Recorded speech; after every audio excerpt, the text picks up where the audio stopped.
Welcome back on the second day of this seminar, which most people tell me they have enjoyed yesterday. Looking from the kind of coverage which has happened in the press, I think Jairam also evoked some interest in the news media.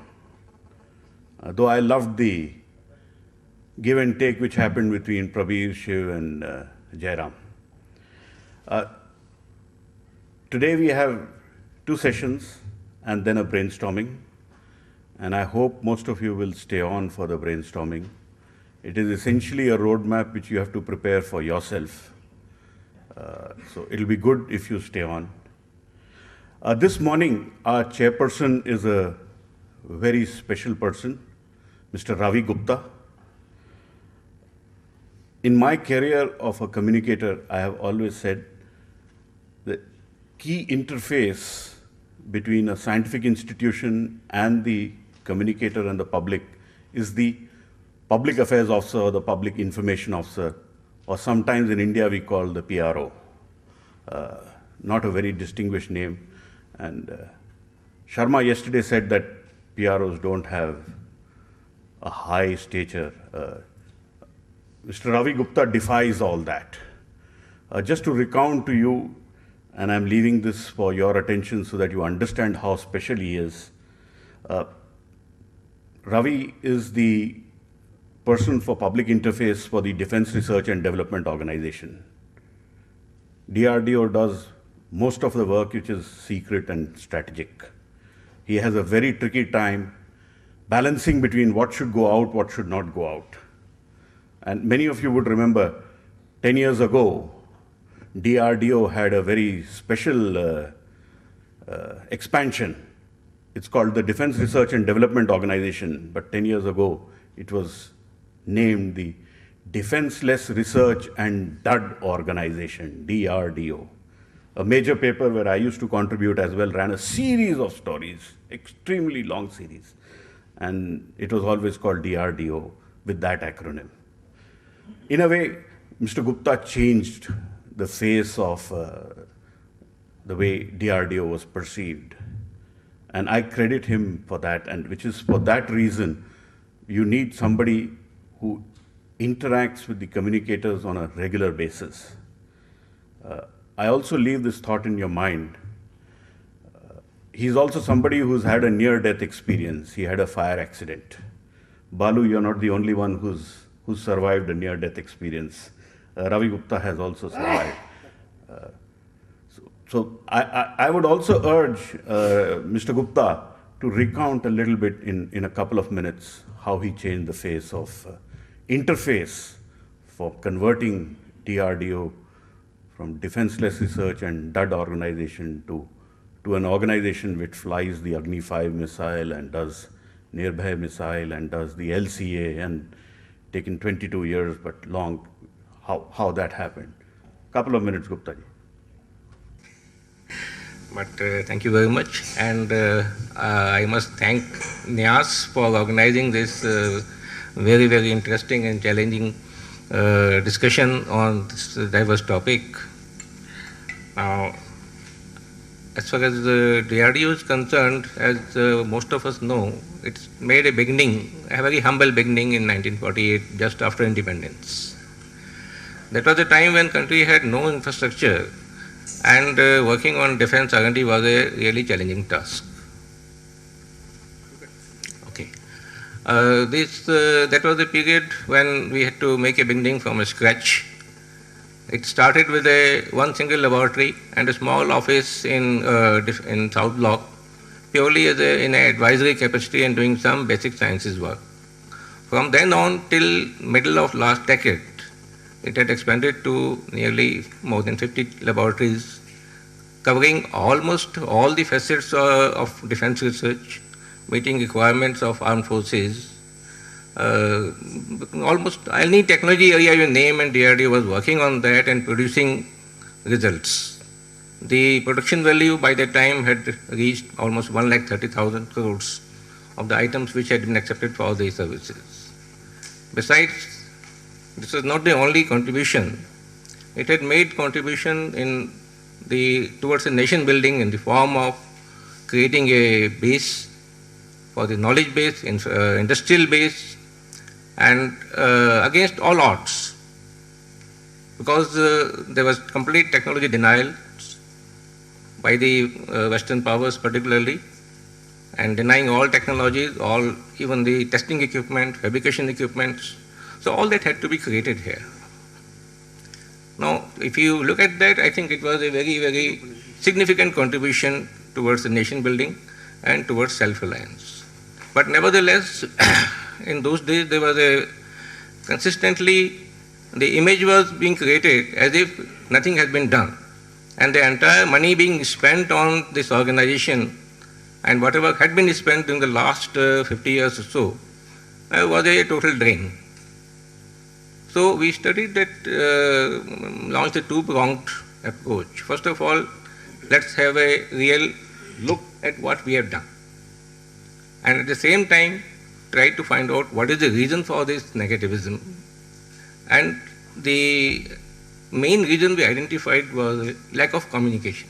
There was a big communication gap. Because, as Pallav said, the defense research is basically, we have to keep the things secret. Most of the things we cannot discuss in the public. Therefore, there was a big gap. And media was becoming more and more intrusive, wanting more information, and rightly because it is a democracy, and people have a right to know how the public money is being spent. So we try to fill that communication gap. As such, the government servants, the government employees, they are not authorized to interact with media, and not even with the common public. No such things are to be discussed, whether it is secret, classified or not secret. We are not supposed to discuss the defense-related matters in the public. So there had to be some authorization, somebody authorized who can speak to people, who can talk to the media and communicate whatever is required to be communicated. So with that aim in mind, 2007, a single window was created as Directorate of Public Interface, and the first director was Mr. Sagunjan Pal. I took over in 2010 from him. And we created a strategy of communicating with the public, both directly as well as through media. Now, as far as the media is concerned, all those steps which we took, I think I briefly covered in my paper. But in a nutshell, I would say the basic principles which we followed was that be open to media, build a credibility, treat media with respect, build one-to-one relationship, have frequent interactions, informal interactions, and all that things gradually started paying dividends. So as a result, what we have today, the image of the organization has completely transformed. And people know today what DRDO stands for as a technology leader and delivering products, one product after the other for the services. So that's what I would like to say, because a detailed discussion will be will be consuming the time of other speakers. So with that, I think I take permission and start the session. So today we have 3 speakers. Yesterday we had a galaxy of speakers from very diverse areas of work. Today's speakers, I will introduce the first speaker, is Mr. Rajendra Singh. He is a well-known water conservationist from Alwar district in Rajasthan, also known as Waterman of India. He won the Raman Magsaysay Award for Community Leadership in 2001 for his pioneering work in community-based efforts in water harvesting and water management.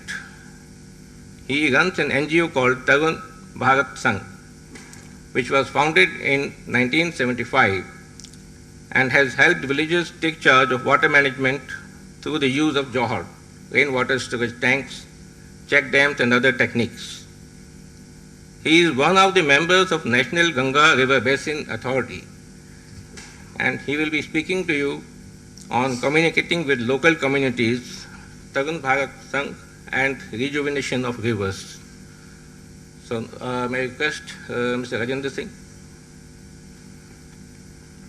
May I request you to condition about 20 minutes so that we have some time for discussions also. देखो, ना तो मैं scientist हूँ और ना मैं communicator हूँ, मैं तो प्रैक्टिशनर हूँ। आप जब कहोगे तब मैं बंद कर दूंगा। प्रैक्टिशनर के लिए ये प्रिविलेज होता है कि वो अपना काम शुरू करता है और जब उसका मन होता है तो बंद कर देता है, फिर शुरू करता है, फिर कर देता है। ठीक है ना? तो आप मुझे बता देना, मैं बंद कर दूंगा। दोस्तों, ये जो आज की समस्या है जलवायु परिवर्तन की, इसको मेरे गांव के लोग कहते हैं कि अब धरती को बुखार चढ़ गया है और मौसम का मिजाज बिगड़ गया है। इसी को ये जो यूनिवर्सिटी में पढ़ने वाले लोग हैं वो कहते हैं कि भाई क्लाइमेट चेंज हो रहा है और ग्लोबल वार्मिंग हो रही है। अब उसमें उनको जो कहना हो सो कह देते हैं। उनको कब क्लाइमेट चेंज के खतरे से ग्लेशियर पिघल जाएंगे, कब समुद्र का पानी चढ़ जाएगा, ये सब उसका कुछ पता सता होता नहीं है। बस उनकी रिपोर्ट में ये आता जाता रहता है। लेकिन मेरे गांव के लोग कैसे देखते हैं इसको, ये जरा समझने की ज़रूरत है।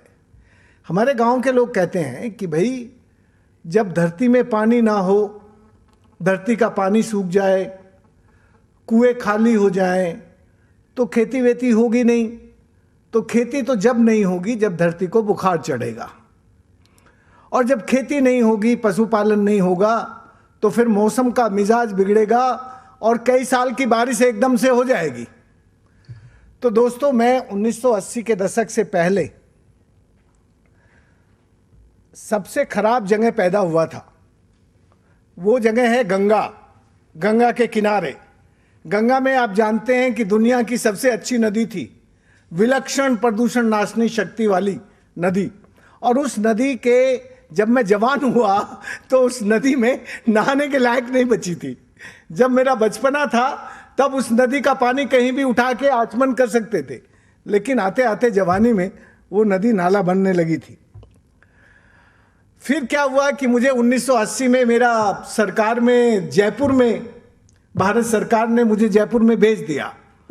तो 4 साल में जब सरकार में रहा तो उस जयपुर में खूब पानी था, और जहां भी हमें सरकारी जगह मिली थी खूब पानी।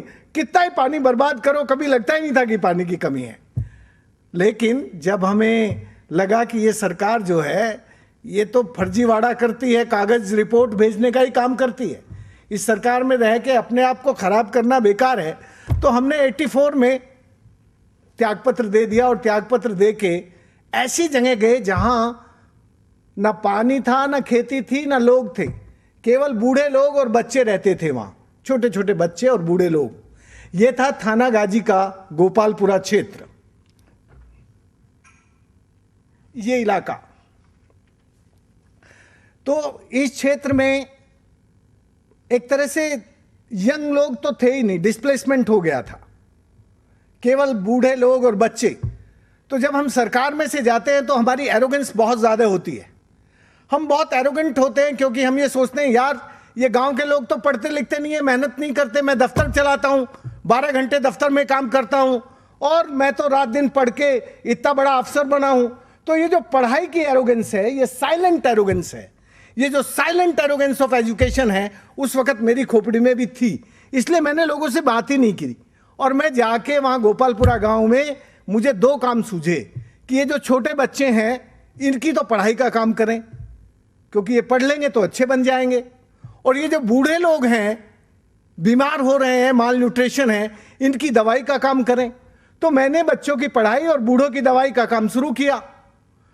7-8 महीने बहुत अच्छे से मैं करता रहा, क्योंकि बूढ़े ही थे गांव में। एक दिन एक बूढ़ा आदमी आया, राममूर्ति जी की उम्र का। उसने कहा, ओ राजेंद्र, तू घड़ा खोटा काम करे छे, काई करेला जी के, क्यों दवाई दे छे? मैंने कहा, काका तू आज इतना गुस्से में क्यों हो रहा है?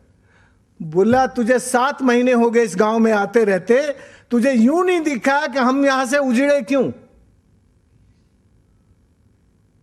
Y we displaced from here, क्यों हम यहां से उजड़ के चले गए? तेरी समझ में ही नहीं आया। मैंने कहा काका ना, मेरी समझ में नहीं आया, तू बता।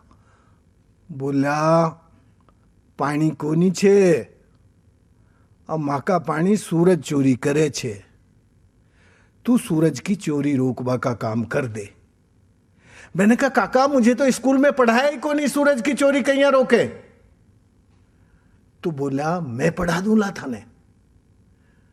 तो तब तक मेरे दिमाग में ये जो एजुकेशन की एरोगेंस थी जिंदा थी। मैंने कहा तू मुझे पढ़ा देगा? तू तो फिर तू क्यों नहीं करता? उसकी आंखों में आंसू आ गए। बोला रे ये काम मैं ही करे छा, पर जंदाड़े से गांव में वोट पड़वे लाग्यो ना, गांव बट गयो। अब गांव साझे का काम करे ही कोनी। अब तो गांव अपनी अपनी सोचे छे, आधा भाजपा में छे, आधा कांग्रेस में छे, तो अब कोई साझे का काम को नहीं करे। अब तो सबने आपा की लगी छे। तो मैंने कहा काका फिर मैं कैसे करूंगा? बोला तू किसी का ही कोनी छे, तू किसी का ही कोनी छे, और जो किसी का नहीं होता वो ही सबका होता है। अच्छा ये सब इतनी गहरी बात मुझे उस जमाने में समझ में नहीं आती थी कि जो किसी का नहीं होता वो ही सबका होता है, ये मुझे समझ में ही नहीं आता था। तो मैं चुप हो गया, मैंने फिर अगला सवाल नहीं पूछा। दोस्तों उसने कहा देख तू अब बात बंद कर दे, काम करने वाला आदमी ज्यादा बातें कोनी करे छे, काम करवा वाला आदमी तो बातें कम करे छे, काम करे छे। देख तुझे पानी का काम करना हो तो इस गांव में रहे, पानी का काम नहीं करना हो तो अपना बिस्तर बोरिया बांध और इस गांव को छोड़ के जा। तो मैंने कहा पर काका तू मुझे सिखाओगा कहीं? बोला 3 दिन में सिखा दूंगा, 3 दिन में सिखा दूंगा। दोस्तों मुझे उसने उस इलाके के सूखे हुए 25 कुएं 3 दिन में दिखाए।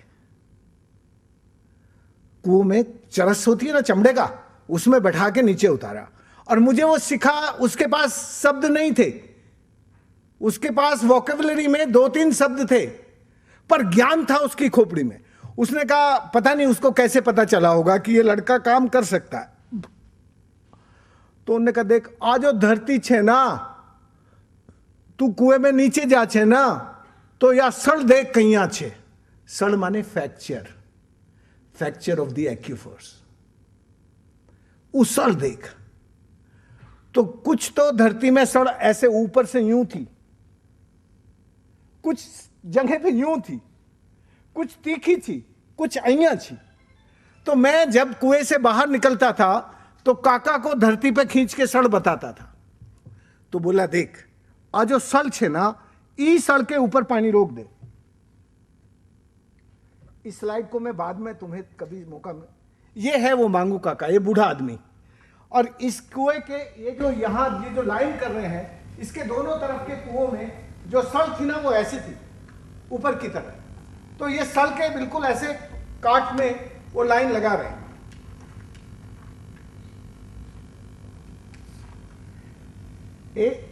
यहां जो कुएं हैं उनमें ऐसे फ्रैक्चर है, ऐसे, और ये फ्रैक्चर के ऊपर ऐसे लाइन कर रहे हैं। अभी जगह यहां हम लोग पानी रोकने का वो बनाएंगे, डैम। ये जो छोटी सी स्ट्रक्चर है, इसके इस तरफ जो इसमें फ्रैक्चर है इस तरह के हैं। ये जब बारिश होती है तो 2-3 दिन पानी रहता है, बस 2-3 दिन के बाद सारा पानी नीचे चला जाता है एक्यूफर में। तो पता है मांगू काका ने कहीं बोला देख आज जो सूरज है ना, ई को चोरी तो करनी पड़ेगी, क्योंकि माने जिंदा रखवा खातर आप पानी चोरी करके लावे तो हम जिंदा रहेंगे।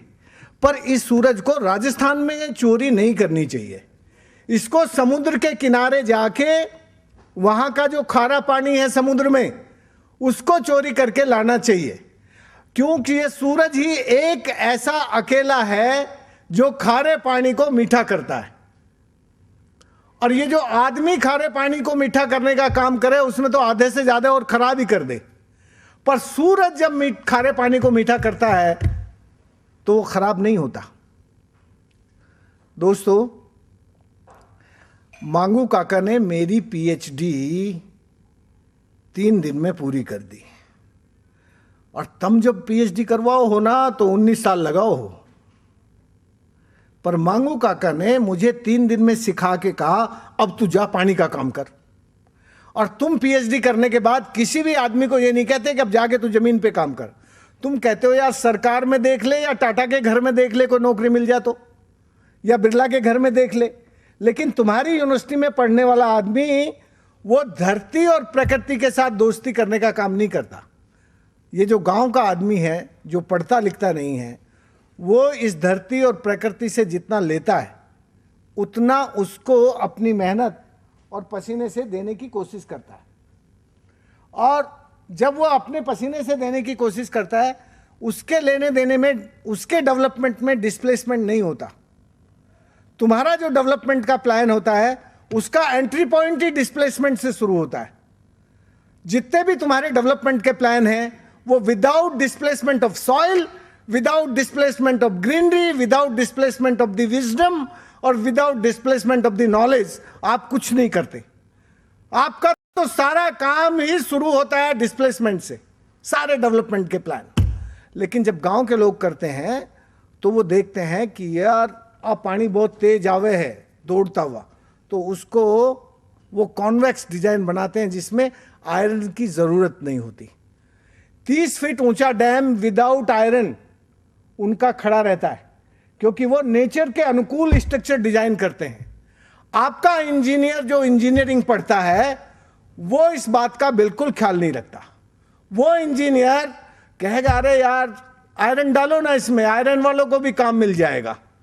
हाँ, टाटा स्टील को थोड़ा बहुत काम मिल जाएगा, तो ये अब जितने डैम बना रहे हो इसको विदाउट आयरन मत बनाओ, उसमें आयरन जरूर डालो। तो ये जो इंजीनियरिंग है ये कॉरपोरेट को और कॉन्ट्रैक्टर को काम देने वाला काम सिखाती है, लेकिन गांव की इंजीनियरिंग कॉन्ट्रैक्टर को नहीं, नेचर को मदद करने की इंजीनियरिंग का काम करती है। दोस्तों, मैं बस जल्दी से खत्म करके तुम्हें ये बताना चाहता हूं कि ये स्लाइड हमारे इलाके की नहीं है, ये तो मैं तुम्हें समझाने के लिए उससे कपूर ने कल उसे निकाली। जैसे यहाँ जो हमने ऊपर से पानी आया उसको यहाँ रोक दिया, तो ये जो उसके सब सरफेस एक्यूफर्स हैं और जो उसके डीप अंडरग्राउंड एक्यूफर्स हैं वो डिफरेंट लेवल पे रिचार्ज करता है। इस रिचार्ज का बस एक ही फायदा है कि ये एवोपरेशन लॉस को कंट्रोल करता है, और ये जो एवोपरेशन लॉस को कंट्रोल कर रहा है ये ही इंडिया की वाटर सिक्योरिटी कर सकता है। अभी डिफेंस की सिक्योरिटी तो गुप्ता जी करते हैं, पर भाई डिफेंस की सिक्योरिटी से पहले कम से कम पानी की सिक्योरिटी तो इस कंट्री में हो जाए, हवा की सिक्योरिटी तो हो जाए कि हम जिंदा रह सकते हैं। ये जो पानी की सिक्योरिटी है ये सरकारों को नहीं सूझती, उनको फूड सिक्योरिटी तो दिख जाती है, भाई फूड भी जरूरी है, लेकिन फूड से पहले तो पानी चाहिए, हवा चाहिए। हवा की सिक्योरिटी के बारे में और पानी की सिक्योरिटी के बारे में आपकी सरकारें कभी नहीं सोचती। वो डिफेंस की सिक्योरिटी के बारे में सोचेंगी और सबके बारे में सोचेंगी, लेकिन पानी जैसी जरूरी चीज जो जीवन के लिए जरूरी है, जिंदा रहने के लिए प्राणवायु चाहिए, हरियाली चाहिए, उसके लिए नहीं सोचती। मैं बस इतना कहना चाहता हूं कि ये कुआं जब हमने काम शुरू किया था 120 फीट गहरा सूखा हुआ था, अभी 7 फीट पे पानी आ गया। कितनी एनर्जी सेव हुई आपकी, पानी निकालने में कितना टाइम वेस्ट होता था। मेरे गांव की औरत को 8 घंटे लगते थे 30 लीटर पानी लाने में, अब वो 5 मिनट में लेके आ जाती है। औरत की जिंदगी की जो ड्रेजरी थी वो जब रिड्यूस हुई तो औरत ने अपने गांव के महिला बैंक बना के अपनी खेती, अपना पशुपालन और गांव में कॉमन डिसीजन मेकिंग प्रोसेस में वो हमारी गांव में औरतें आगे आ गई, जो औरतें घर से बाहर नहीं निकलती थी। पहले उनका काम केवल पानी लाना था, लेकिन सरकार ने पानी के काम में औरतों को कोई अधिकार नहीं दिया। पानी का सारा अधिकार पुरुषों के पास है, और अब तो पुरुषों के हाथ से भी निकल के इसके पास चला गया, कंपनियों के पास। पानी लोगों का था, अभी तक लोगों का पानी था, अभी वो पानी कंपनियों का हो रहा है। और अभी जो और बड़े प्लान बन रहे हैं वो तो कॉन्ट्रैक्टर और कॉरपोरेट का ही हो जाएगा। दोस्तों, ये सब काम किसी और ने नहीं किया, ये हमारे अनपढ़ गांव के लड़के हैं। ये कोट पैंट पहने हुए हाथ में दिख रहे हैं ना, ये तो पुराने खरीद के लाए थे जब वो गांव, शहर से गांव आ रहे थे।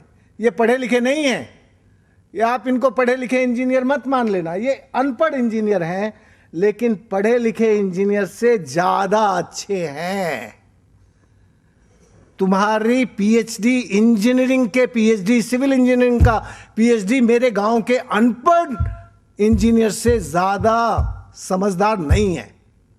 जब मेरे गांव का इंजीनियर डिजाइन करता है तो वो नेचर में कम खर्च करके कैसे ज्यादा पानी रोक के धरती को देगा, ये सोचता है। तुम्हारा इंजीनियर जब डिजाइन करता है तो वो ब्यूटीफुल स्ट्रक्चर बनाता है, बहुत सुंदर, और स्ट्रक्चर की स्ट्रेंथ पर उसका बहुत फोकस होता है। बस उसकी स्ट्रक्चर टूटनी नहीं चाहिए, सारी दिमाग स्ट्रक्चर पे लगा देता है कि स्ट्रक्चर नहीं टूटे।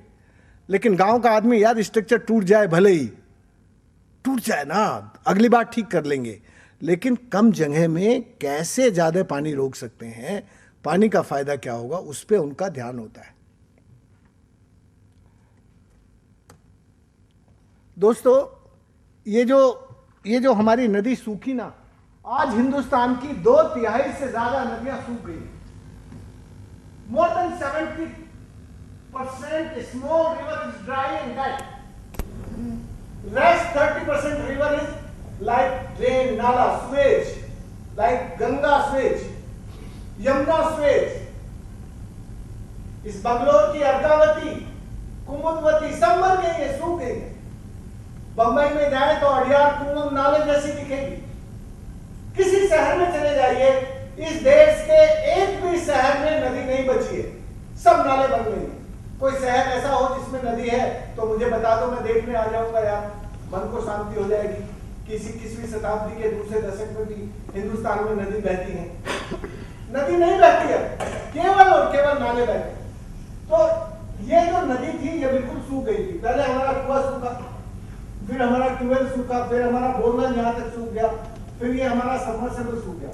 इन्होंने सिंपल काम किया कि जहां वो पहाड़ पे पानी ढोकता था उसको पकड़ के धरती के पेट में कहा जा सकता है, उसके फ्रैक्चर देख के, और वो पानी इसमें सब सरफेस में आ गया। जैसे ही सब सरफेस में आया तो ये जो नदी मरी हुई सूखी थी, ये नदी बहने लगी।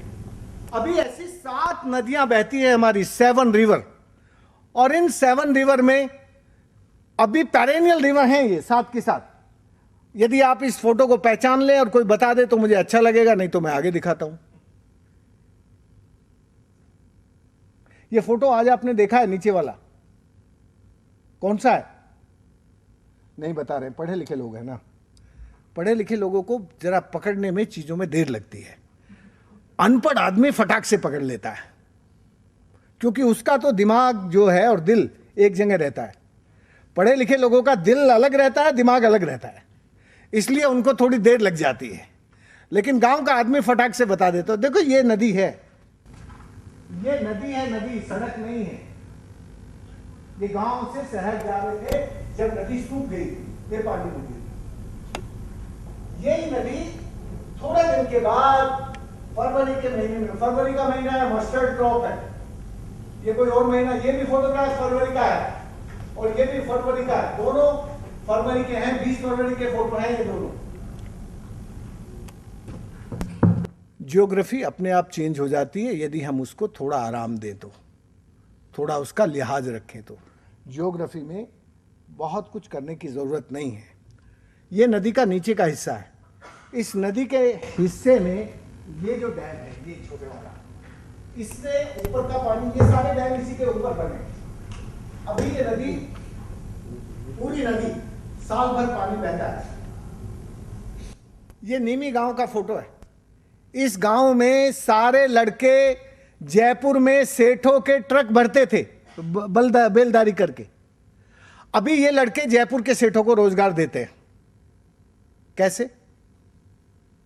जयपुर के जो ट्रांसपोर्टर हैं वो इस गांव की सब्जियां दिल्ली की दरियागंज मंडी में और आज़ादपुर मंडी में पहुंचाते हैं। उनको मजदूरी मेरे गांव के लड़के देते हैं। मेरे गांव के लड़कों ने ये ज़रूर किया कि जिस सेठ के पहले वो मजदूरी करते थे उसी सेठ के ट्रक अब अपने गांव से सब्जी दिल्ली पहुंचाने में लगाते हैं। इतनी राजस्थान के लोगों में थोड़ी ये काम कैसे हुआ?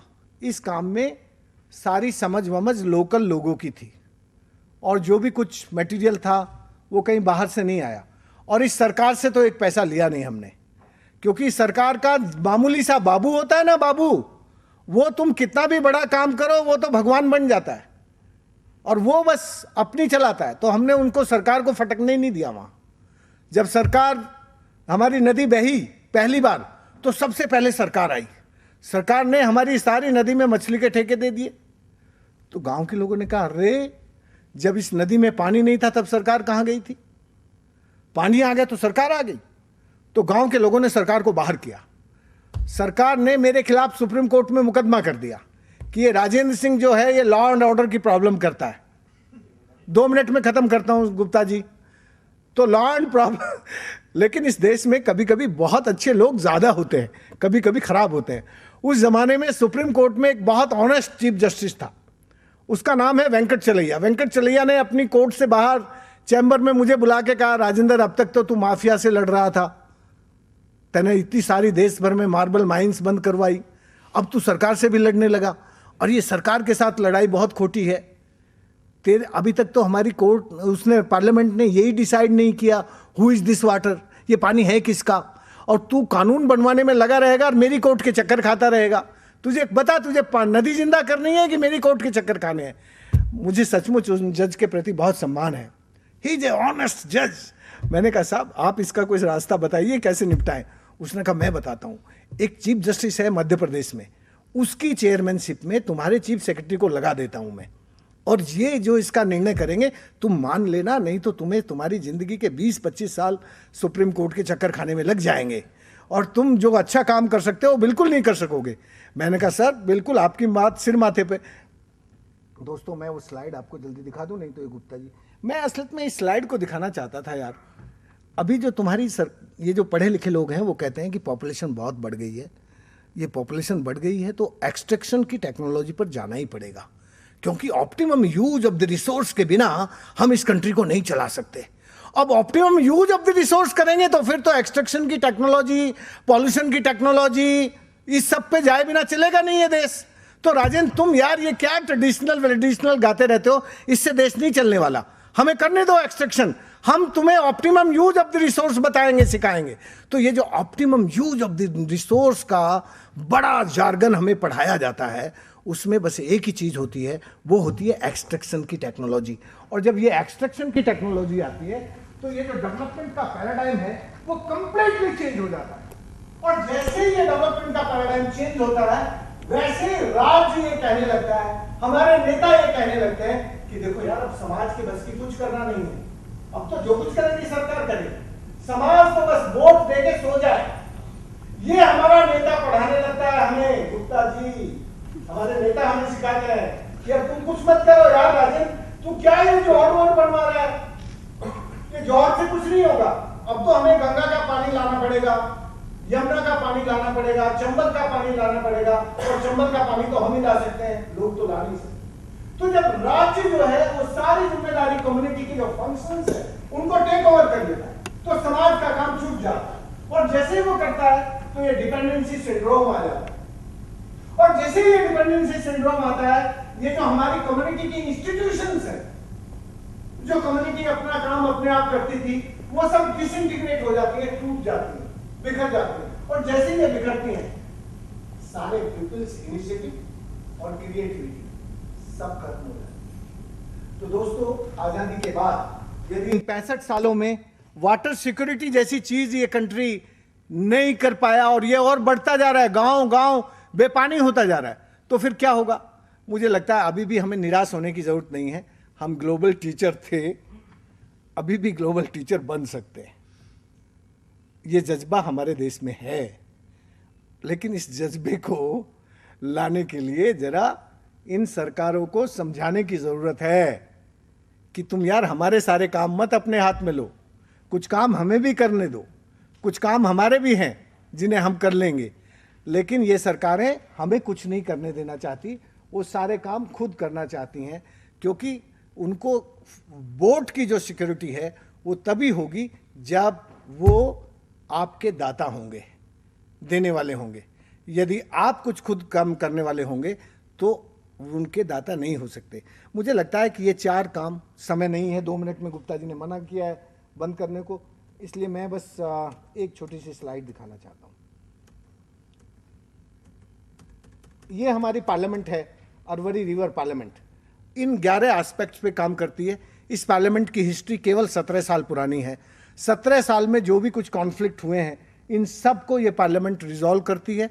और इसमें कहाँ कौन सी खेती करनी, कहाँ मस्टर्ड करना है, कहाँ ग्राम करना है, वो सब ये डिसिप्लिन की है। हमारी दिल्ली की पार्लियामेंट से ये पार्लियामेंट बिल्कुल अलग है। ये डिसिप्लिन इम्पोज करती है। दिल्ली की पार्लियामेंट तो राइट और कानून और पॉलिसी इस सब में झगड़े में लगी रहती है, लेकिन ये जो हमारी पार्लियामेंट है, रिवर पार्लियामेंट, ये झगड़े में नहीं पड़ती। ये तो झगड़ों को मिटाती है और डिसिप्लिन इम्पोज करती है अपने ऊपर। बस एक स्लाइड। दोस्तों, यदि सचमुच वैज्ञानिक और समाज को देखना है ना, मिलाना है, तो इस लड़के से मिल लेना चाहिए। ये लड़का साल में 2 बार नहाता था केवल। होली दिवाली पर इसको नहाने का मौका मिलता था। अभी ये रोज नहाता है। इसके लिए रोज नहाने का पानी है। गांव में नदी और तालाबों में पानी है। इसका जो इंडेक्स ऑफ हैप्पीनेस पानी आने से आया, जरा उसको यदि देख लेंगे तो फिर ये जो साइंटिस्ट और कम्युनिटी के बीच का गैप है वो खत्म हो जाएगा। धन्यवाद।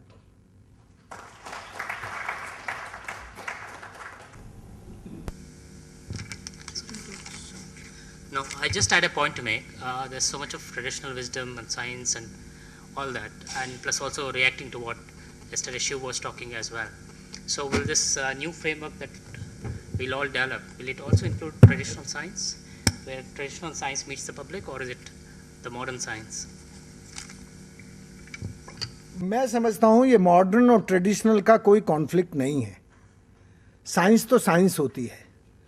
जो कम्युनिटी की जो कॉमन सेंस है, उस कॉमन सेंस के साथ यूनिवर्सिटी से पढ़ा हुआ साइंटिस्ट अपनी एरोगेंस को भूलकर जब उसके साथ रिलेशनशिप डेवलप करेगा, तो ये जो ट्रेडिशनल और मॉडर्न साइंस की कॉन्फ्लिक्ट है, ये अपने आप रिजॉल्व हो जाएगी। Yes sir. Thank you very much for a very inspiring lecture. You revive my memory of a friend of mine with whom I worked long ago, 4 decades ago, Vikas Bai. He's a physicist who devoted himself to this type of research and work and working with the villagers, grassroots level, etc. Your lecture gives me the feeling that you are working on water problems to do with agriculture. Does it also take care of drinking water? Because when I left Cambridge, my professor told me the next war will not be on oil, but on water, I mean drinking water. Yes, I am working on the drinking water security. You know, जब आपका कुआं सूख गया, तालाब सूख गया, जोहड़ सूख गया, तो आपने अपने कुएं को रिचार्ज करके अपने जो एक्यूफर्स हैं उनको रिचार्ज किया, तो जो वाटर सिक्योरिटी का सोर्स है, the end of this source, उसको जब रिजुनेट करते हैं तो वो ड्रिंकिंग वाटर आपके लिए हो ही जाता है। लेकिन ड्रिंकिंग एंड एग्रीकल्चर बोथ।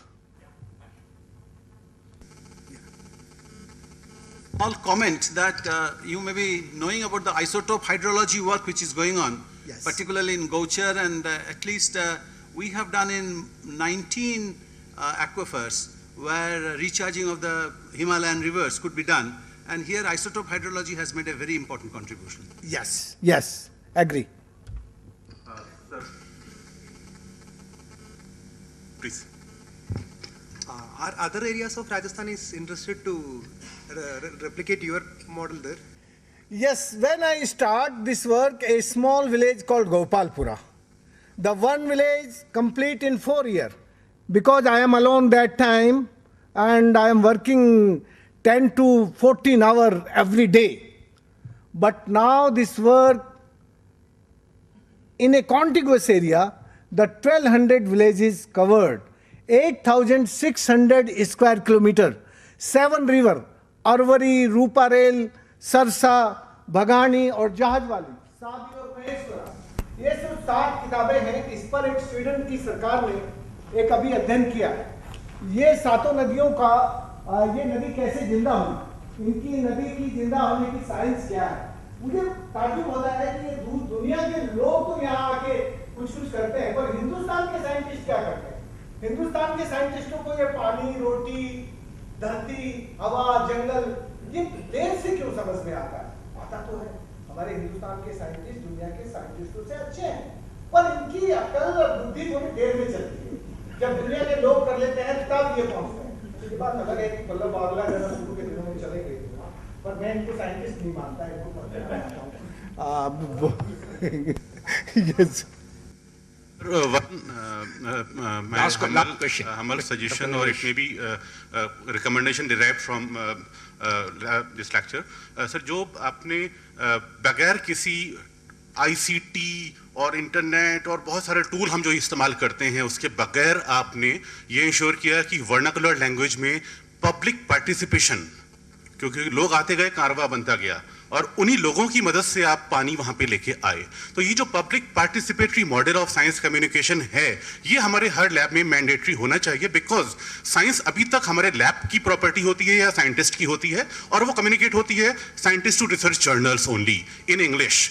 तो अगर हम अपने उन रिसर्च जर्नल्स को भी और prestigious journal like current science में अगर हम एक इशू में एक वर्नाकुलर लैंग्वेज का रिसर्च पेपर लें, like nuclear reaction on A table, और बहुत सारे ऐसे इश्यूज हैं जो हमारा आम आदमी अपनी भाषा में पढ़ना चाहेगा, तो हम कहीं ना कहीं पब्लिक पार्टिसिपेशन भी तय कर पाएंगे और ये मॉडल हम अपने लैब्स में अपने साइंस डिसेमिनेशन में इस्तेमाल कर पाएंगे।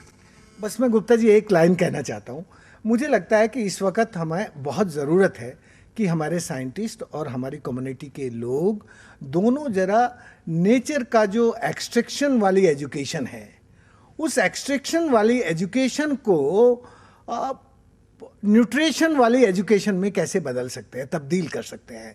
मुझे लगता है कि जब हम अपनी नेचर के एक्सट्रैक्शन को थोड़ा कम करके उसके पोषण के काम करेंगे तो ये कंट्री की जीडीपी, सचमुच की जीडीपी बढ़ जाएगी। अभी जो जीडीपी बढ़ती है वो झूठी जीडीपी है। अभी जो जीडीपी है उसमें तो गरीबी और अमीरी के बीच की दूरी बढ़ती है और डर बढ़ता है और परेशानी बढ़ती है। तो ये जो जीडीपी है गरीबी बढ़ाने की, डर बढ़ाने की और परेशानी बढ़ाने की, ये जीडीपी की जगह असली जीडीपी बढ़ने लगेगी यदि हम नेचुरल रिसोर्स के ऑप्टिमम यूज के बजाय मिनिमम यूज कैसे सिखाएं पढ़ना, तो वो अच्छा होगा। धन्यवाद।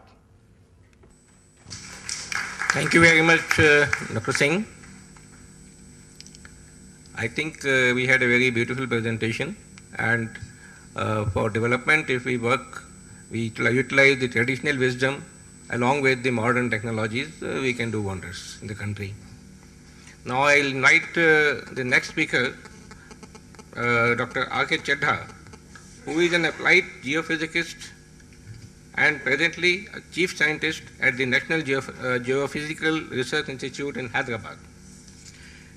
He is involved in earthquake research and has 83 research papers, 1 US patent and 43 technical reports to his credit, and has he has edited 3 international journals.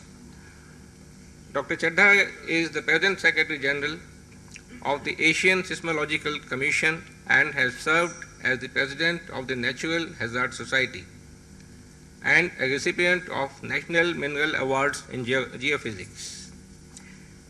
His present interest is in the field of seismic hazards estimation in the Indo-Gangetic plains using strong motion records. He is speaking on the challenges of earthquake risk communication. Dr. Chadha. Thank you, Ravi. Today, the topic which has been given to me is the area in which I have been working for the last 30 years. And in fact, when we talk of earthquakes, we are now in a very bad situation, in the sense that the scientific community, especially the seismologists, they are at the receiving end. If you talk, there is a problem. If you don't talk, there is a problem. In 2012, there was a case where in Italy, 6 of the scientists have been convicted to 6 years jail term. And the charge was manslaughter. And the case was that you have some small earthquakes, very small tremors like maybe 2 to 3 magnitude in the range, which were felt in a region in L'Aquila. And the opinion was sought that whether it is going to lead to a major earthquake or not. Now the situation is, we ourselves, we do not know where we stand as far as earthquakes are concerned. The science has not gone to a level where we can make such predictions. Few of the scientists, they gave the opinion that such small earthquakes generally dies down because several places in the world we have seen that you have a swarm type of activity. Without a major earthquake, it dies down. But in this case, what happened? There was a major earthquake immediately after a week or so, in which 309 people perished. The reason given by the judge was for convicting that had this opinion not expressed, that nothing is going to happen. So people traditionally would have been taking precautions, maybe sleeping outside or some kind of things. Because there was a kind of an assurance given by the scientific community. So they stayed back and people died because of the collapse of the houses. Now this is the situation we are in. So we are dealing with a phenomena which is a lot of uncertainties. We are not as lucky as our fellow scientists who do climate science. Look at this 2 reportings in 2 newspapers. One was on November 9, 2009. Says Himalayan glacier most threatened by global warming. Immediately the very next day, on the same topic, you have a reporting, no proof of Himalayan ice melting. Okay, when we are dealing with these 2 things, they are different. Okay, this is a very long-term process, what we are talking in terms of climate change, but earthquakes, of course not. So these kind of things, they may not have the kind of impact what we had in case of earthquakes. So any wrong information, so we are afraid to be likely to be convicted nowadays. Now, where do we understand as far as earthquakes are concerned? I'll just give a little bit of brief on this and then I'll come to the communication part. Now, we are dealing with a phenomena which has a very low probability, but the consequences are very high. The risk is very, very high. The reason is simple. First, we do not understand this phenomena because we cannot observe what is happening at the hypocentral region, because the earthquakes occur few kilometers below the Earth's surface. It's not like that we can make weather models and make cyclone predictions. In fact, when we are doing even cyclone prediction, there what we are doing is, you are just trying to predict the path of the cyclone which is taking place, not the formation of the cyclone itself. Like 1 month before, it cannot be said that there is going to be a cyclone formation in a particular region. So once it is formed, today the technology is available. Last year there is a very good example where lots of lives were saved in the state of Orissa. So you can predict the path and save the lives of the people. Whereas in case of earthquakes, the scenario is different. Now, when I say high risk, you can see that in the last century, in the 20th century, there are more than 5 million deaths, and earthquakes account for more than 51% of that, compared to the other natural disasters, maybe tsunami, landslides, storms, volcanic floods. So although the probability is very low, but see the kind of consequences we have. So we are dealing with such a phenomena, and this happens because now you see very rapid urbanization. Now when I say risk, earthquake risk, I mean it is a hazard multiplied by the vulnerability.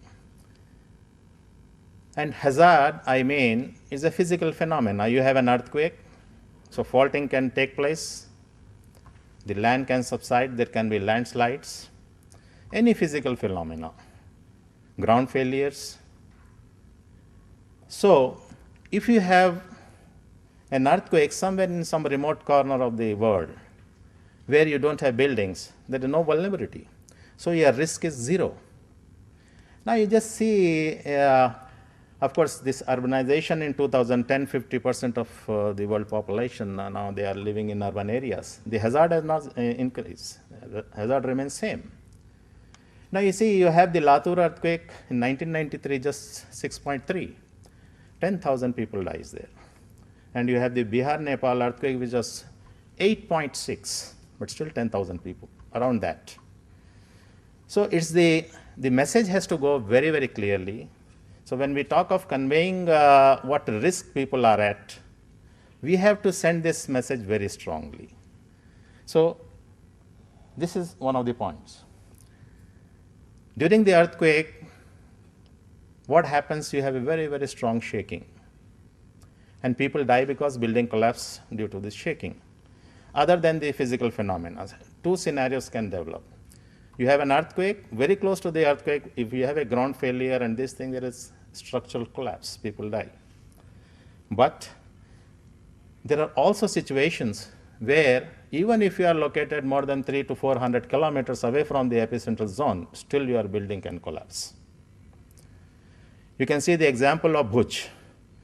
The epicenter was 350 kilometers away from the city of Ahmedabad, but you have building collapses in Ahmedabad. There are reasons. There are reasons which are very well known to the scientific community, which has to be conveyed to the people, to the public, so that they can at least save their lives. You cannot stop earthquakes, you cannot predict earthquakes, but at least you can still save your life. So what happens? This is just a cartoon which I have put. Anywhere, any surface, when you see the first layer is always the soil, generally. So you dig up and then you have the hard rock which is exposed. So if you put two sensors, seismometers at two different levels, in a borehole you keep on the rock and one on the surface. You'll find that if you have earthquakes coming, being recorded, there is a tremendous amount of amplification which is taking place. So there is a message which our Mother Earth gives us. So we have to take this message and pass on to the people. There are a lot of wisdom, I understand. Rajendra Singh ji has told just now the traditional wisdom, I totally agree, but there are problems where the science has to come in. You can always recharge the water if it is fluoride infected, what will you do? So the science has to come there. Another thing happens, if your medium is saturated with water, you take the medium, sand, and you shake it vigorously, which happens during the earthquake, the earth liquefies, almost liquefies. This is a phenomenon we call liquefaction. And you see, the foundation is just gone. Now, this is a very interesting case. In case of Mexico, I have taken this example. In this case also, you have the earthquake which occurred somewhere in the Pacific Ocean, about 400 kilometers from the city of Mexico. And we saw that building, some of the building collapsed, some of the buildings, they just withstood. As a thumb rule, because today I will not go into the technical details, but I'll just, in a very layman's language, I'll try to explain this phenomenon. See, Mexico City is located in a region, it's a depression where all reclaimed land kind of situation, lake beds. So the damage is nothing but it's a play of frequencies when we are talking. So if you have an earthquake, the energy travels in the form of seismic waves. So you have different frequencies which are coming out. And over a period, over a distance, suppose if you take the earthquake has occurred near the Bangalore city. So if you take Hyderabad, distance is away. So all your high frequencies are dying down. Your low frequencies are creating trouble. And as a thumb rule, just a thumb rule, every building has its own natural frequency. If you have a 10-storied building, There is a simple formula, 0.1n. So the number of stories multiplied by 0.1, you will get the natural frequency of the building. So if you have a 10-storied building, your natural frequency is about 1 second. So when the seismic waves are arriving, higher frequencies are just filtering out and then attenuating, and then you are left with the lower frequency. And if there is a source which is, say, about 300 kilometers, 400 kilometers, so the frequencies which are arriving at your place, if it happens to be 1 second, your 10-storied building, there are very high chances because of resonance will collapse. If you design your building not in this frequency, suppose if you have a 20-storied building, you have a 2-second period. This is a shining example of this building. You have a 10-storied building which collapsed 20, it was just standing. So I have been to many of these earthquakes. Armenia earthquake was a shining example, where in the entire city of Spitak, we found that all buildings about 10 to 12 stories collapsed. 25 stories, 30 stories, they just survived, or 4-story, 2-story survived. So there is a lot of message in what kind of planning we can do in a very simple language. These kind of things, if we can somehow convey to the people, I'll just come to that, the point next. Now, having said that, let us see the scenario in our country. This is a seismic zoning map of India prepared by the Bureau of Indian Standards. The red portions are the regions where you have the highest hazard, because magnitude 8 earthquakes have occurred in this region. So from this map, you can very easily see that the Himalayan region is the most vulnerable, with earthquakes exceeding 8 magnitude. Whereas in the shield portion, you are seismic zone 2 or 3, where earthquakes can go up to 6.5 or so. But still, in Latur, which happens to be in zone 3, you have 10,000 deaths happening. But the point here is, as I told you, that higher the sediment thickness, higher the amplification. Even if you are away 400 kilometers, you will feel it. The Bhuj earthquake was felt in Hyderabad only at certain localities which we know are filled with lake sediments, reclaimed land. There is an area called Masab Tank, if you know Hyderabad. People in Masab Tank felt very vigorously, whereas we in NGRA, we never felt this earthquake. Many places in Hyderabad like that people, so this happens because of this amplification. Now the scenario is, you have the thick Indo-Gangetic plains which just parallels the Himalayan region. And Indo-Gangetic plain is the region where you have the sediment thickness going up to 6 kilometers. And then you have all the major cities, right from Chandigarh, Delhi, you have Lucknow, Kanpur, all major cities in the Indo-Gangetic. So there is definitely a big concern. If you have any large earthquake today, a magnitude 8 earthquake today, there is a big concern to the major cities which are highly urbanized. So this message should be very clear that when you have your buildings in such a thing, at least some respect is given to the seismic codes which are available as on today, and construct your building. It doesn't mean that if you have sediment thickness, you don't live in those areas. You can definitely construct buildings, you can design buildings which can withstand 9 magnitude. The Tohoku earthquake is an example. People talk about a lot of, it became a nuclear tragedy, but people did not see the brighter side of that. There was not even a single building collapse because of the 9 magnitude earthquake, even at the nearest distance. So there is a message which should be. So being in Bangalore, I thought I will just present a little bit on this thing. We did a small study in Bangalore city. We wanted to know what kind of, as I told you, so if you know the dominant frequency where you are standing and you know your seismic sources, you can always design your buildings accordingly. So we did a small exercise as a part of a pilot project where we operated about 62 seismic stations in the city of Bangalore. Geophysical techniques are used. Now a word on just why we are more into, why there is a concern today. and why there is a really urgency to convey a certain knowledge which we have acquired in seismology to the people. Now, after the Sumatra earthquake in 2004, there was a big concern that people saw increase in earthquakes globally, everywhere. And there was a concern that big earthquakes can trigger earthquake globally, not the smaller one. Just imagine you have a more than 9 magnitude, it shakes the whole. Even the rotation of the earth change to the tune of few microseconds. So this is the data I plotted for the last more than 100 years.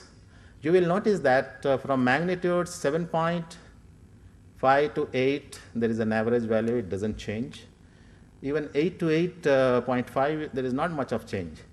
The moment you come to mega earthquakes, 8.5 or 9, which can create gigantic tsunamis and create havoc and shake the entire planet. So I'm talking of those earthquakes. Now, the moment you come 8.5 and above 9, you find there is some clustering, although we all know that earthquakes are a random process, random phenomena. But you see there is a from 1905, from 18, of course this is very preliminary, I'm trying to make some sense out of whatever little data we have in the 100 years. So we find that 8.5 and above, there is clustering in time. So 1905, 1920, around 15 years, we saw a clustering. Similarly, from 1950 to 1965, we saw a clustering where we have more than 9 magnitude earthquakes. Now, there are about 6 to 7 earthquakes we have seen in such clustering. Yeah, I'll just finish. And then, now that clustering after the 2004 earthquake, we are seeing such a clustering. So already 6 to 7 earthquakes have occurred. And if you see that scenario, I mean, there are a lot of reports in the press that there is going to be a 9 magnitude in Himalaya. So in the context of that, so when you have such mega earthquakes, it can occur in any of the continental boundaries. So Himalaya happens to be one. So there is a kind of message has to go, not rather than creating a bit of. Now the tsunami threat is also there. A lot of models have been developed, scenarios have been created where we can now say that if you have an earthquake, we know there are only 2 sources earthquake, although there are many earthquakes which occur, but sources are only 2. So we have developed a lot of models where we can say after an hour or after 2 hours, how this tsunami waves will come, what will be the inundation, all kinds of scenarios have been. So I'll just go to the communication part, I'll take just 2 minutes. Because this communication, it is always better if we keep this as simple as possible. So I have just tried to say that it should be 3 levels, because in our field we have seen that the seismologists and the engineers have been working differently. So the first communications have to be one within, then with the policymaker. I'll just say there is an anecdote. I'm not going to be very specific, but there was a question raised to NGRI that the Indian plate is moving. Is the government aware of that? So sometimes that kind of questions are asked if you don't know, and we are supposed to reply for that. The most important communication, I'll say, it comes when we are dealing with public. As I said, so was it a case of very bad communication? I was expecting that I learn a little bit if my talk was scheduled after Professor Balasubramanian's talk, because I would have learned how to be good communicators, as your title says. So was it a case of bad communication that these people, they wanted to say something? Was the language not proper? Because it becomes very, very important when we are talking, as we know as scientists, we think that what we are trying to convey something, but we should understand to whom we are talking. So this becomes very, very important, that we should talk the language when we are dealing with people in the language they understand. Then what should be communicated? This is again very, very important. We have to stress on that okay, earthquake prediction is not possible, but we have to be stressing on the preparedness, do's and don'ts. Tell people, don't go and buy flats which are located in reclaimed tanks and other things. You are at risk. We have to pass on this kind of message. And we have to develop models of communication to different people. For hilly region, it is different. For plains, it is different. And one thing somehow where the media has come to the rescue is we have to stop predictions based on these unproven things, which create a lot of havoc. I will not go into details. There are cases, a lot of things happen in the country. Every time when Dr. Kalam was the president, we used to get letters that somebody has developed some instrument, right from animal bell hanging and all kinds of things, ridiculous things. And so those things were the big problem for us. Okay, and this statements, I think it should be confined to journals and these things so that it shakes the confidence of the people. Media, yes, this is very, very important because the interpretation part. When you have an earthquake, we have to gain information. If you don't give, people will make their own news, and they are going to talk a lot. So media, I think, has a very, very major role, and I think we need many Pallavs to come to the rescue and many others. And this is the last 1 or 2 points. The other vehicle can be education is the very, very important part, the traditional education or whatever way it is. Because we have seen in case of a tsunami, the case study, where they said if people have known that before the tsunami comes at the shore, the sea recedes. So Vishakhapatnam, when the sea receded by 500 meters, people just went to watch. And when the tsunami comes, you cannot outrun a tsunami, that's what they say. And so many people died in that. And this was one example. This person in Sri Lanka knew about that. So in his village, there was hardly any casualty. Although in the surrounding villages, the casualty was almost 90%. And this is another thing which is the rational thinking in our young generation has to be developed. Until unless we start thinking rationally, I think these things keep on. So we have started in a very small way to educate people at the school level. In Maharashtra itself, we have 80 of our observatories which we have put in the schools. So if it starts at the school level, you are changing a generation. And once we have the rational thinking, I think this problem can be tackled. So this slide I just put because we have to reach a stage. You have a Loma Prieta earthquake in 1989 in US. It was like Latur. And they said people were safe because they were indoors. And in our country, we say if they are indoors, they are not safe. So we have to reach that level and use our collective wisdom to tackle this problem. And I end my slide with this capital WI because I always feel if you have a very, very strong will, I'm sure you can tackle this problem. Thank you so much.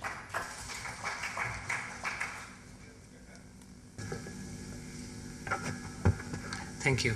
I have a specific question relating to units that are often used in communicating risk. Yeah. In the specific case of earthquake, the one unit that has been frequently used is Richter scale. But professional geologists and seismologists use their own scale, moment magnitude scale. Yeah. And this is often a source of confusion. We read a report during the Fukushima event that in order to simplify things, seismologists often interchange the use of Richter and moment magnitude scales, which apparently spilled into even policy making. So what was communicated to as a means to simplify things had a very disastrous consequence for policy making, because in the policy world for a long time, what seismologists conveyed as a moment magnitude scale was interpreted as a Richter scale, and we know that Richter scale fails after 6, and so it is more accurate to use moment magnitude scale. So in the Indian context, have you come across similar experience? Do seismologists, in order to simplify, often interchange the use of moment magnitude scale and Richter scale? Yeah. When this magnitude scale was developed, that was long back by Richter. Those days we do not have accessibility to the other data sets. So today's world, nobody uses Richter scale, but still, even today when there is an earthquake, we often get calls, we say, okay, there was an earthquake of this magnitude and this, and immediately the Richter scale will crop up somewhere in the reporting and other things. But no more, because moment magnitude scale is now being universally used. Even in India, we use that now for all technical purposes, because it has some physical meaning. You know, you define in terms of the fracture length, area, and so it has a more meaningful this thing when we talk of, so no more we use the Richter scale. Dr. Chadha, I'm a little confused. You said California says indoors, we say outdoors. Indoor. Yeah, We say California says indoor, we say outdoor. Now what do we say? Shall we say indoor, outdoor, or don't go anywhere, wherever you are? No. The point I am trying to say is they have perfected their structure to such an extent. If there is an earthquake, if they are indoors, they say they are very safe. The reason given why there was not many deaths in Loma Prieta earthquake, they said because the people were indoors. So buildings are so safe. But in India, if you are indoors, you are sure to die. So that's the point I am trying to make. I just have a small point here that Latur one, particularly, there's a very big casualty because people are indoor, and because Latur, the construction was Yes. that is actually Yes. the construction was that a stone slab. Yes. They are not even joined. So it's a kind of a structure in which stone slabs are kept, and that is the kind of houses which are used in Latur. Yes. So obviously they will be failing and for some reason that night particularly they had to stay indoor because of some rainfall. Rainfall, and that was Vinayak Chaturthi. People went for that and they came back home. But in that also, in the Kilari village, if you see, there was one building of Patwari which was a pillar beam structure, and nothing happens to that. So that was that's the point I was trying to stress. Yeah, since everybody is butting in and not following the chairman, so I'm going to butt in as well. So, sometimes the scientists communicate very well, and that creates a reverse problem. I remember the issue about eclipse, and you showed that picture about wearing those glasses. During eclipse, before an eclipse, all the ophthalmologists got together and gave the message that eclipse is very dangerous, don't watch it. And remember in Delhi, the whole of Delhi stayed indoors thinking eclipse sun is more dangerous than normal time. So effectively, what kind of science you're communicating becomes very important. In fact, we took up, as the People's Science Movement, we took up watching the eclipse as a very important activity to spread rationality. And really, then all these things you were seeing, glasses and all that we actually did it in order to say, please observe natural phenomena. And the task of scientists is not to scare the people, but to make them understand. What natural phenomena is. Please. Yeah. This seminar has underpinned the fact that science and society are very intensely intertwined. And NIAS, I think, is a natural host for such a meeting because it emphasizes the multidisciplinary and interdisciplinary activities. Though this point has come in various ways, I feel we need to emphasize again the cultural aspects of even the management of science and technology. When I read about the Fukushima disaster, they wrote it's not the failure of the Japanese technology, but the failure of their culture, where orders had to come from above, so we waited for some time and so on. So all the technologies and scientists planning that must take into account the natural cultural traits, and in particular the traits of India. It came through in some lectures, in fact the recent lecture about water and so on, our own approach. So it has been a very enlightening experience for me to listen to all these lectures. Thank you. Now I think we are running out of time, so maybe we can discuss after during the tea time and all. Thank you very much, Dr. Chadha. And now,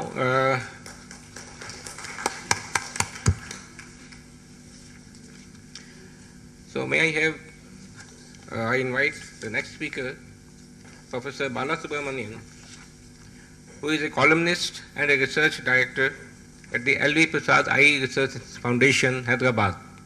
He obtained his PhD degree in chemistry in 1965 from Columbia University and then returned to India in 1967.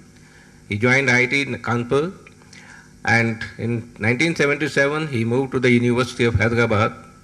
1982 he moved to Center for Cellular and Molecular Biology, where he was deputy director and rose to become the director.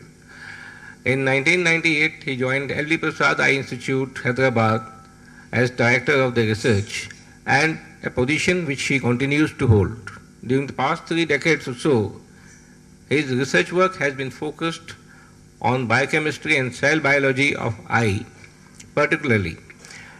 He has over 160 publications and has mentored 60 PhD students. Dr. Balasubramanian has been a promoter and activist in the area of public understanding of science and writes regular fortnightly science columns in newspapers, especially Hindu. He is a member of UNESCO's International Basic Science Panel, member of UNESCO's Bioethics Group, and chairman of Indian Department of Biotechnology's Task Force on Stem Cell Research. He has been honored with Padma Shri in 2002 and Ordre de National du Mérite from France in 2002. And he has also received INSA's Indira Gandhi Prize for popularizing of science, besides a long list of awards for the popularization of science. His topic today is how scientists can be better communicators. Sir. In listening to both Dr. Rajendra Singh and Chadha, you can see two ends, and that's rather interesting. I was asked to say, how can scientists be good communicators? By listening to the other party, by considering the other party as exactly equal to you. Listen to them, find out, and that's exactly what Rajendra Singh did. Because remember, many cases, in fact, if you look at the history of science and technology came first. Science came later. Technology came the moment hunter-gatherers came and domesticated a variety of tools, techniques, animals, and so on. And it went on until almost, I would say, close to about 1500 AD or so. Science, as we know, was really born in order to understand what this technology is. Communicators at that time were thought to be logicians. People keep on talking about Francis Bacon or Descartes and so on. There must have been other Bacons and Descartes elsewhere who wanted to try and understand what this technology would mean, how can I put laws and rules into that so that I can appreciate it a little better. Therein started the problem. And that is, scientists or logicians as educators or entertainers. Notice when Galileo talked about, I can put a thicker ball from the Tower of Pisa, and they both hit at the same time. That was a bit of physics. But when he said heliocentric, he got into trouble. And that's interesting because, but then you also notice the famous words, even when he was at the gallows, he said, "Eppur si muove." Yet it moves. Science course did move after Galileo, despite the church, and as we progress beyond 16th and 17th centuries and so on. But what became not only as an explanation, also became as an entertaining and evocative things. If you read about the Royal Institution in London, apparently when they had this famous Royal Institution lecture, there used to be a traffic jam. And the traffic jam was largely because of the coaches and the Victorias in which the landed gentry came. The interaction was far more, had moved away from technology being able to promote science, push science and so on, into one where science really becomes, see how wonderful it is. And I can explain some of these and so on. The beautiful booklet just on the story of a candle. You can imagine how Arvind, I think, has actually translated that in, so that I think is important. This tradition of expanding knowledge has been carried on to the present day. How can you be a better communicator than you are? My heroes clearly in this are people like George Gamow, Arthur Clarke, Bronowski, Lewis Thomas, Stephen Jay Gould. The entire spectrum moving from physics all the way down. It was Gamow who actually was able to let people know the moment you see 4 bases in DNA, it's got to be an information machine. You cannot have more than 64 codons. These are all very interesting observations made by a physicist. Why do we think of them as heroes? Largely because they spoke in your language. They thought of you as an equal. It was a dialogue. It was not really a diatribe or even a lecture. When Lewis Thomas, in his Lives of a Cell, boy, I wish we could write like that. When he said, we Earthlings, if you want to broadcast that we are here as a live form to extragalactic living beings and so on, I wouldn't use 21 centimeter radiation. I would just stream Johann Sebastian Bach. Just imagine that. In that one sentence, he's able to talk about the entire creativity, complexity, life forms of human beings on Earth. In the same thing, he also makes you think right away. Would you do it? Or would you rather have Subbalakshmi or whatever? But in whatever way you do that, it's one where the highest form of creativity of humankind is being broadcast. In saying things like this, or when Stephen Jay Gould writes about, look at this flamingo's smile. It's actually upside down. Or even how the eye is made, you would imagine the eye is made from the front to back. It's wrong. It's from the back to front. And you need to then pull out all the blood from the front of the eye in order that you can see. Now, communication of this kind is completely different. Because what they have done is really, you wonder, and you also let the other party wonder along with you. There is no lecturing. It's essentially a sharing of joy. These are my heroes. And Arthur Clarke said, if only we had an elevator or a lift to go up to space. He was predicting something. And that prediction actually came true. Such writings build on existing knowledge and expand it. They make us realize that there is only one Earth and that natural resources are limited and need to be conserved and recycled. In saying this, we give full justice and full space on the table to the villagers that he talked about. Villagers have already brought in, based on their own common sense, technologies of a kind. And what Rajendra Singh was talking about is, don't lecture to them. Listen to what they have to say. Try and see if there is any, justice, any possibly better way of looking at things and so on.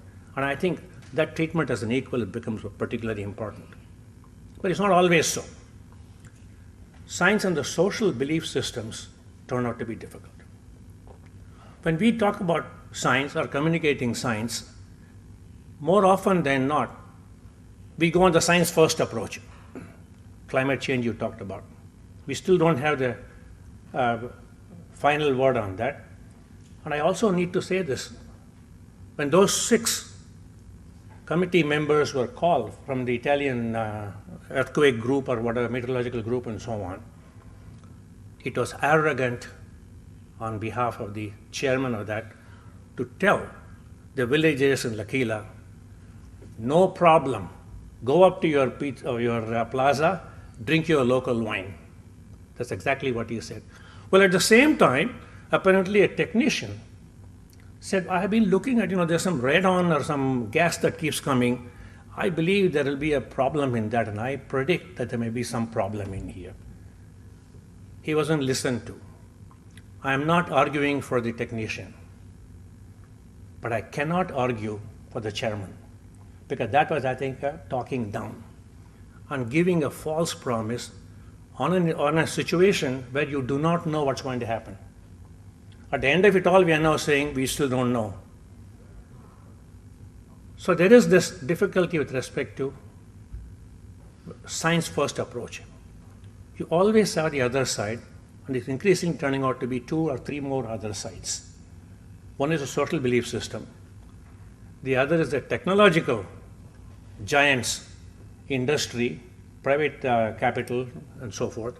And the third is the policy makers or the governmental system. There's largely very little difference between the two of the capital investment system or the commercial system and the government system more and more, which is turning out to be a problem. But you look at even the other. There is a tension and there is a challenge, and many scientists themselves fall short when communicating these ideas. We sell science and not attempt to think of the context. Society and communities take time to internalize them. They have their own idea of life, they have their own backdrops and so on, and we cannot forget, discard, or decry the belief systems, the social order, and the practices, however wrong they may appear to be to the science-first approach. Darwin's theory of evolution is today, even today, not accepted by half the states of the United States of America, the global leader. What's the problem? It goes against the book. You can also try and do a variety of other things. No. Walk on a beach and you find a watch, a wristwatch, and you say, how can this?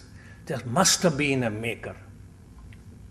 And when Dawkins writes about the blind watchmaker, we appreciate it, we enjoy it because we are scientists. But the common man, it still doesn't. And then you talk about there must have been intelligent design. So there are difficulties with respect to this.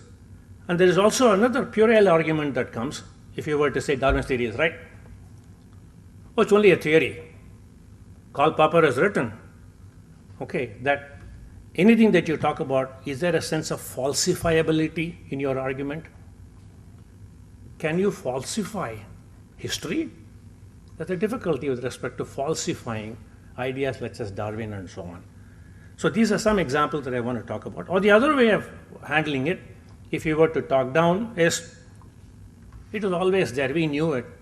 Uncertainty principle, clearly it's yin and yang, or Upanishad said this and so on. You cannot dismiss that. Now, you can't dismiss it by saying this is crap. Belief systems are tough to crack. And a science communicator cannot dismiss them as superstition, illogical, out of date. Because if he does that, he's already buying enemies. You can't preach, or you can't take the high ground. Despite all the explanations that we had, Ganesha was still drinking milk, right in Delhi. Handle the issue deftly. We cannot make fun of superstitions, attempt to dialogue, not diatribe, not deride. It does take time for society to absorb and include new scientific thoughts and developments. 50 years ago, the first test tube baby was born. There was considerable unease in society about that. Today, a 3-parent baby has been given clinical trial approval by the NHS in England.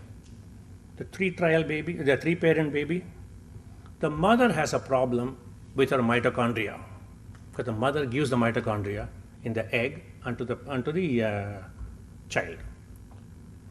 The mother has a mitochondrial problem. Why can I not then take an egg from another lady whose mitochondria is perfectly all right? Remove all her nucleus from there, put the mother's nucleus over there, now go ahead and work. So there will be a geno mother, there will be a mito mother, and there will be one father. Apparently it's not all that unacceptable any longer. But you notice how society itself is able to internalize lots of these, that is important. And yet, when Dolly the sheep was cloned, why is human cloning still thought to be a no-no? Remember that story when Dolly was cloned? One reporter went to Vatican and asked one of the cardinals there. He said, "Father, I understand the shroud that is in the church in Turin actually was a shroud that they wrapped our Lord Jesus with. There's a possibility that there may still be some cells, therefore DNA. So like you clone Dolly, couldn't we then clone Jesus Christ and resurrect him? What a loaded question. The answer is really something fantastic. The answer to that was, yes, my son, it's possible. You can resurrect the body of Christ, but not the soul. I think that was a true, remarkable rejoinder to that question. The context and the canvas are important. Note that developments in science and technology move at gazelle speed. Societal and legal systems move at a glacial pace. So there is always this thing that we need to think in terms of when you communicate science. There's the other thing. Historically too, science began not only to explain, but also to apply its principles to invent materials, develop new technologies that didn't exist before, and application to daily life and help society through such inventions and technologies. From explaining how technical materials work, science now starts developing technology based on its laws and principles. One major consequence of this shift, particularly the technology of seafaring, marine expeditions and so on, was combined with, at that time's GPS, the longitude. I mean, imagine, thousands of pounds were actually put in as the one who will actually be able to tell us where exactly you are in the sea. That was the first GPS, global positioning system. Longitude I know, I can look at the stars, I can quite exactly tell you where I am. That I think was the earliest form of GPS that I know about. The technology of swords, gunpowder, guns and so on, was a consequence. It turned out to be moved into the conquest and colonization of a very large portion of the earth by a very small number of people.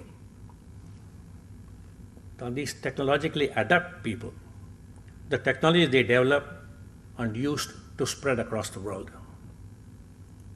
Sure, they had brought in quite a bit of development in terms of living better lives, less drudgery and so on, be it the steam engine, electricity and appliances, chemicals, pesticides, and so on. But there's something rather interesting. Before the Industrial Revolution, manufacture was really what you may call an outsourced. Very large number of people, and wherever they are, were produced a lot of things, and then this was the kind of a situation where rural households, skilled craftsmen and artisans, for whom it was livelihood. But once the advent of private companies came, household manufacturing gives way to machinery and assembly line. A remarkable movie of this was made actually by the famous comedian. Here starts another conflict. And conflict this time is between science and society, not as much alone, but also on the effect of commercial interests and capitalism on the lives of people, animals and plants. Look back for a moment about Mahatma Gandhi and a spinning wheel to make khadi. It was a remarkable, I would not say it was really an objection, but it's really a philosophical livelihood argument against manufacture of this kind, against science or technological tyranny. Much of current day controversies across the world is not necessarily always against science, but against the effects of technology.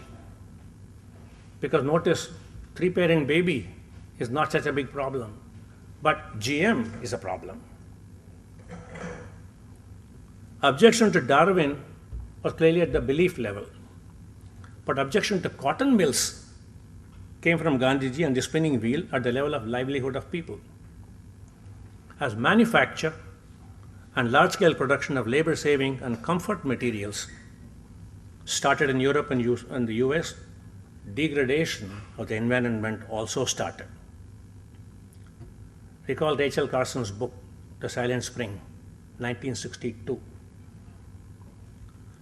She not only noted that there are less birds that sing, but the Ohio River was full of detergents. It was frothing. The chemical industry lashed out against her with fury.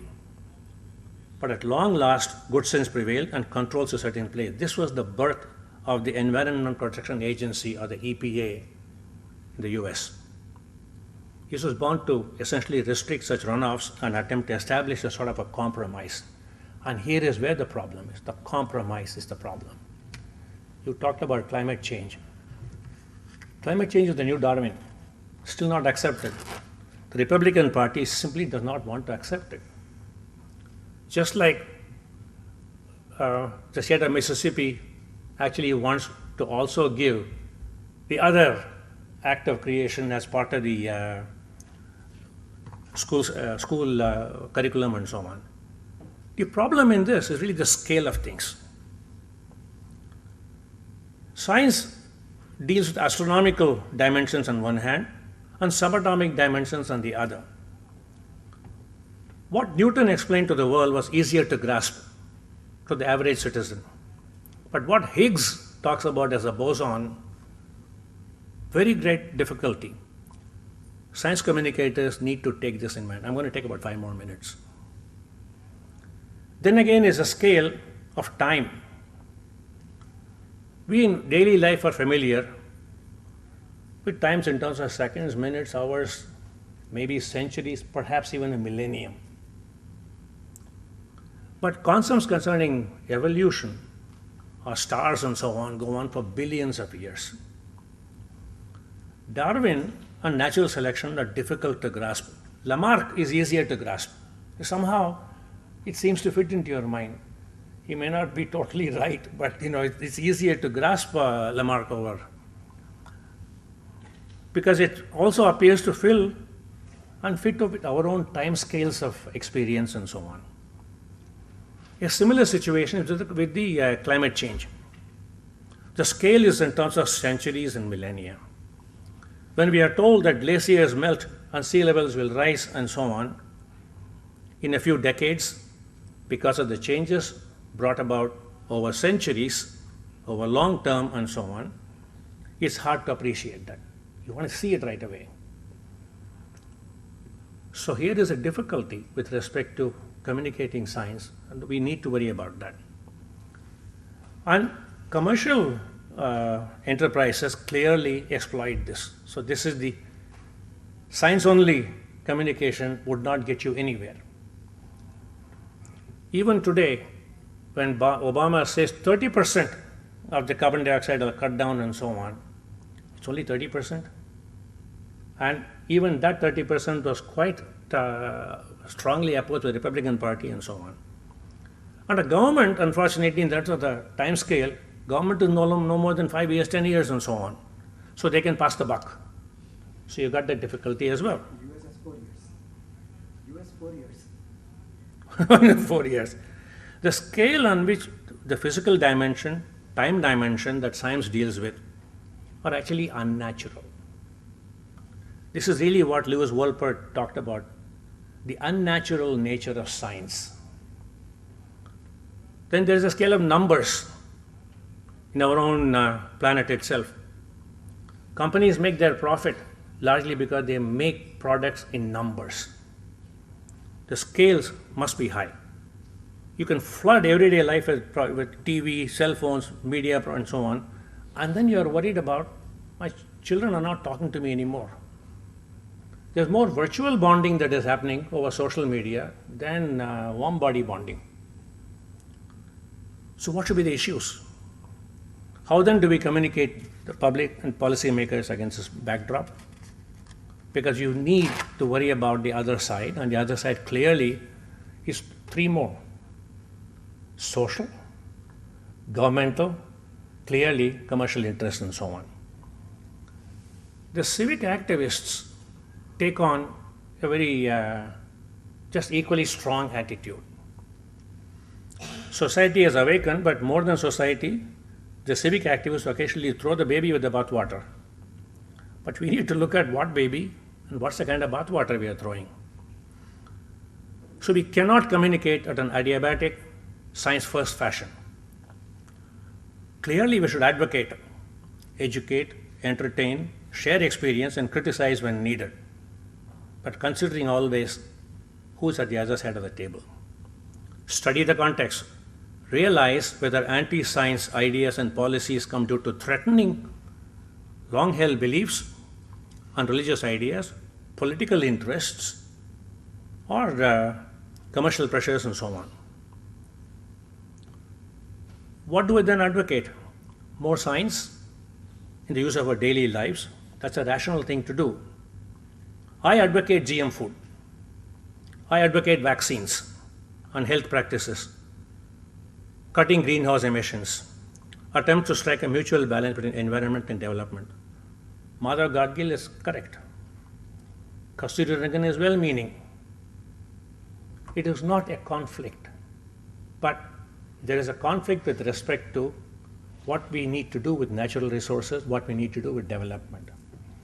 Here, Rajendra Singh's idea, or ideas of that kind, will grow over time.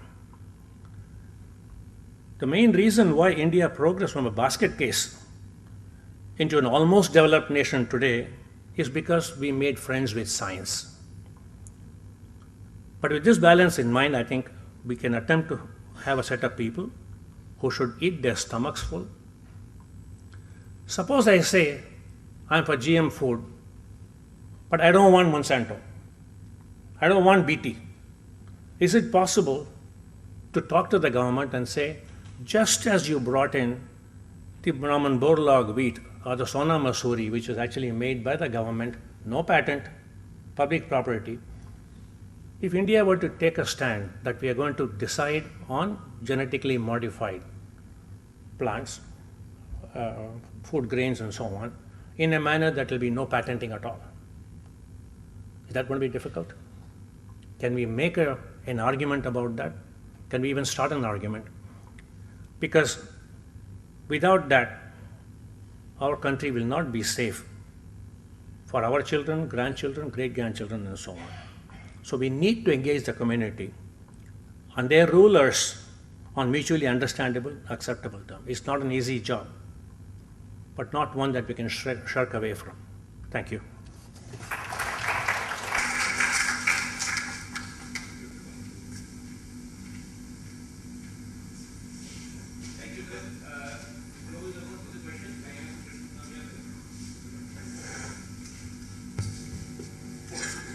Balu, there is one issue where we want to convey the grandeur of science to people, and the best age to catch people for that is maybe from the younger, from the school education onwards, because later on this conveying grandeur of science, of the liberatory aspects of it, becomes rather difficult.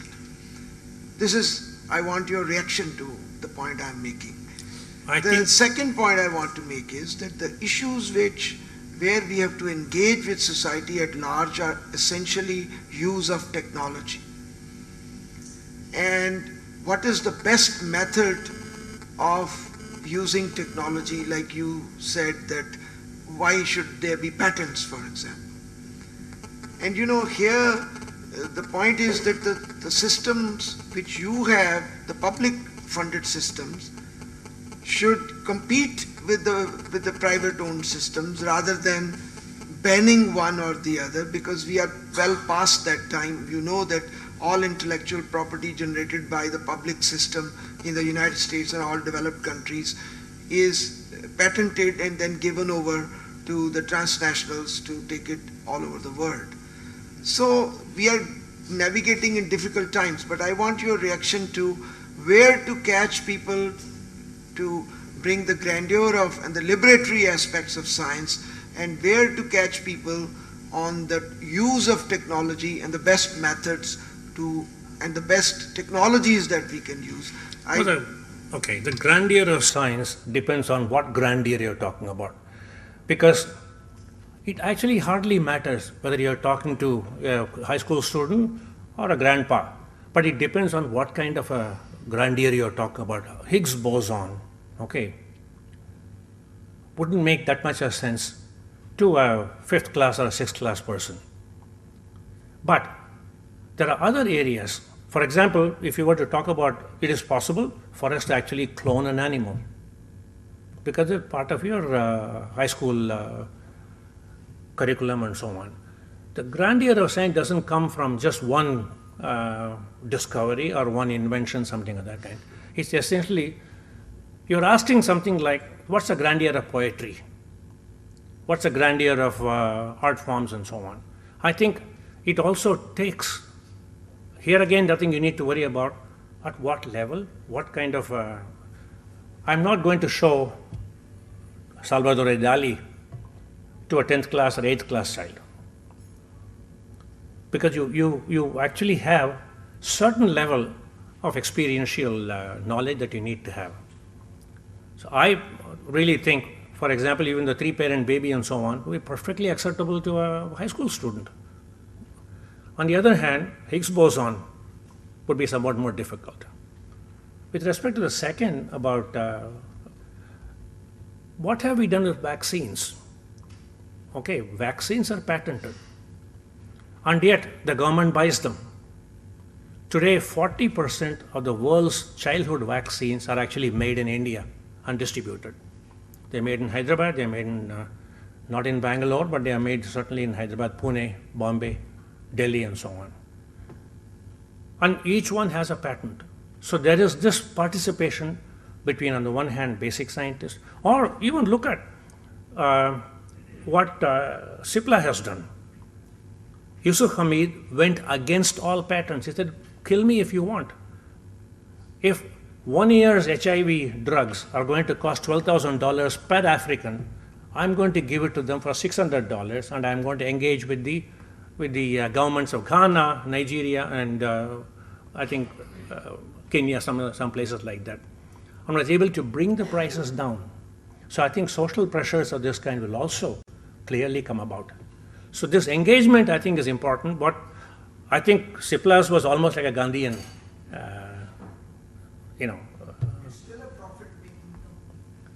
let it profit make. The idea of a company is to make profit. But what you're talking about is, how do I bring in, same thing. Do you go for Kasur Rangan or do you go for Madhav Gadgil? Issue is not one of profits. Issue of monopoly profits in which you make actually windfall profits, and that is what intellectual property creates. That's correct. You see, unfortunately, we treat the world, natural resources, as if it's infinite, water, air, and so on. And when knowledge, which is completely does not wear out with use, we treat it as if it's a finite resource. And this is a fundamental problem that we are having with intellectual property. And I think, Professor Painter, scientists must understand this is not their forte if they want to pronounce on what is right and what is wrong in terms of intellectual property. Because a lot of the scientific community thinks it's going to make millions out of its research. And unfortunately, this is not going to happen. I want this better to be discussed. I'm not on the side of people who are mobilizing. Please don't get me wrong. That was another message.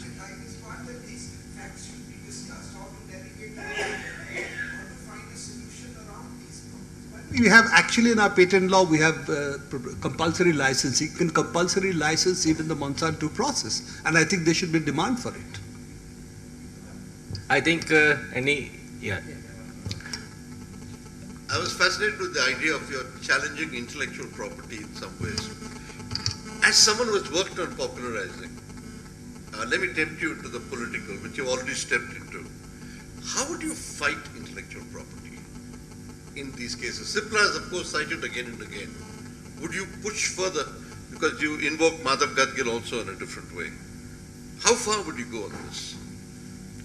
I mean, it might be more a personal question, but I was just saying how far you as a storyteller and a popularizer of science would push into the ethical and political aspects, especially of intellectual property. Oh, certainly with respect to, for example, genetically modified food, there's no question. All right? With respect to environmental protection, I really do not know, because if you say 1/3 should be kept as a bioreserve and 2/3 should be taken away and so on, it somehow doesn't sound right to me. So there is this worry, just like he pointed out, natural resources are not replenishable as easily as you would like them to be. Okay, so there is that problem. So how far would I push? I would have actually pushed far more pro Gadgil than Kasturi Rangan.